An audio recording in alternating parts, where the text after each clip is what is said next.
but I don't know how much freedom female artists have to really represent reality for younger women.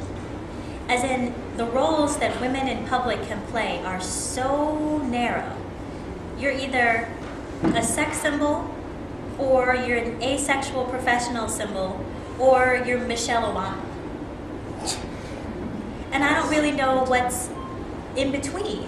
So perhaps lots of women are more inclined to think, well, maybe I'll try to be this sex symbol because she at least seems to be getting things, going places, having a public view. She's not ashamed of her sexuality. She can say and do what she wants to.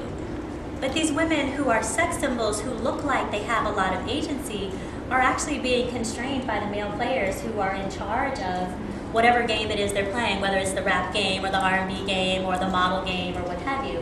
And so being sexy is freeing and brings these women pleasure and also brings them money, and the money in turn can bring them pleasure.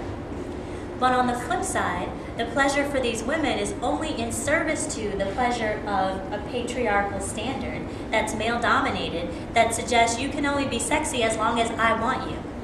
And the I want you is loaded with consumption, and it's loaded with consumerism, and when I no longer want you, I will throw you away and find a replacement for someone else. So Nicki Minaj is very Barbie doll-like. That's her thing. And that is clearly a consumptive image.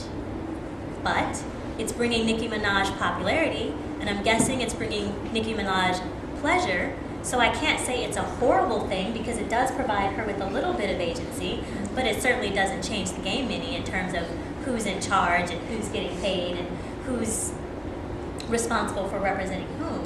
But a 12-year-old who sees Nicki Minaj as a Barbie doll can't process all that.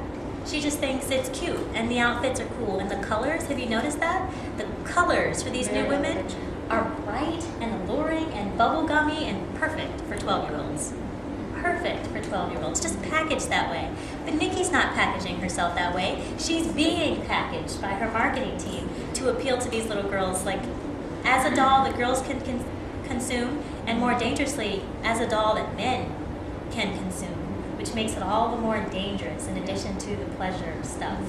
So Nicki not having a public voice to say these things if she wants to keep money the way she's making it, there's no one really telling the young girls, hey, all that glitters is not gold. So I always tell my students, it's your responsibility. You're up in the room with me. I'm telling you how these things work. Go get you a 12-year-old and explain it to them. Right.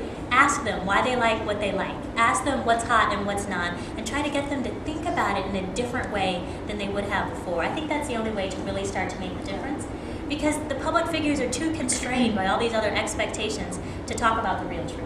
So you've got to have people who are outside, who are less invested, who are close to these younger girls, to explain to them the implications of what it means when a grown woman looks like a doll.